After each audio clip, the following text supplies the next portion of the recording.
তো চলে আসলাম সকাল সকাল ভিডিও করতে। ছাদ বাগানে আমার আজকে একসাথে 4জন পোডেল জবা ফুটেছে। আর জীবনের এই সুন্দর সময় ফুল গাছ প্রকৃতির সাথে থাকতেই কিন্তু বেশি ভালো লাগে। আর সবাই আমার জন্য আশীর্বাদ করবেন, বাকি সময়টা যেন খুব ভালোভাবে কাটাতে পারি। ফুলগুলো অনেক সুন্দর, বেশ বড় বড় ফুটেছে। এই যে 4টা ফুল ফুটেছে, এই যে দেখুন, টোটাল 4টা আছে। বেশি বড় করব না ভিডিও, ছোট টবে লাগানো গাছ, তাতেই সুন্দর ফুল ফোটে। আর এখনও কিছু ফুল আছে যেগুলো এখনও ফুটে পারেনি। আর সেই হাজব্যান্ডের দেওয়া আমার অ্যানিভার্সারির গিফটের বীজের থেকে, মানে গিফট করেছিল জারবেরা ফুল, সেখান থেকে বীজ নিয়েই আমি এই ফুল গাছটি বানিয়েছি। 2টা আছে, এইটা আরেকটার কোনো গ্রোথ নেই, এইটা যাও ফুল ফুটেছে। আরও কিছু ফুল আছে, সেগুলো আপনাদেরকে দেখিয়ে দিব। চলুন। অ্যাডেনিয়াম আছে, প্রচুর পরিমাণে অ্যাডেনিয়াম ফুটেছে। তো অ্যাডেনিয়াম গাছটা নিয়ে একটু ভয়ে আছি।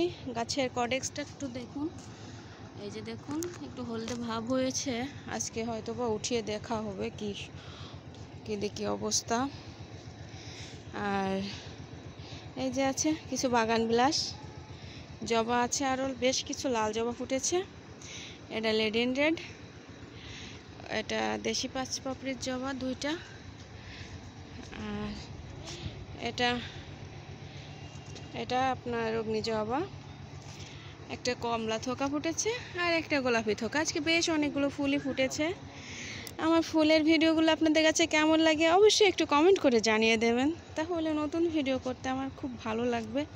4টে চুটকি জবা ফুটেছে, দেখুন, এই যে চুটকি জবা, ছোট্ট ছোট্ট, হাতের ভেতর চলে আসে। তো এখন চলে যাব আমি, আর ভিডিও বড় করব না, মাত্র 2 মিনিটের একটা ছোট্ট ভিডিও আপনাদের সাথে আজকে শেয়ার করব। জানি না ভিডিওটা আজকে শেয়ার করব না কবে শেয়ার করব। আমি ভিডিওটা করছি রবিবারের দিন, এবার আপনারাই বুঝে নেবেন যে আমি আজকে শেয়ার করতে পারি নাকি অন্য একদিন শেয়ার করি। কিন্তু আপনারা ভিডিওগুলো একটু দেখবেন, ফুলের ভিডিও দেখতে কিন্তু ভালোই লাগে। আমার সামনে আসলে তো আমি অ্যাভয়েড করতে পারি না। অবশ্যই আপনারা সবসময় চেষ্টা করবেন প্রকৃতির সাথে থাকান, তাহলে নিজে সুস্থ থাকবেন, নিজের মনটাও সুস্থ থাকবে। আর এখানে কিন্তু আমার স্থলপদ্মের কড়ি চলে এসেছে। এতদিন সিঙ্গেল দেখেছেন, এখন দেখবেন কিছুদিন পর থেকে ডাবল পেটালের স্থলপদ্ম।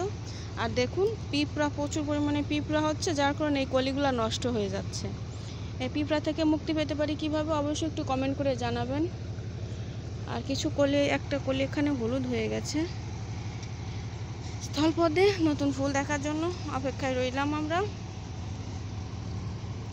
এখানে আছে একটা দোপাটি ফুলের চারা, আর আছে এখানে এটা চন্দ্রমল্লিকা। এবারও চন্দ্রমল্লিকার ভিডিও কিন্তু আপনাদের সাথে আমি শেয়ার করব, দেখে নেবেন। তো আমার ভিডিওটা এই পর্যন্তই থাকলো আজকে। সবাই সুস্থ থাকবেন, ভালো থাকবেন, আমার চ্যানেলটিকে সাবস্ক্রাইব করে দিবেন। ধন্যবাদ।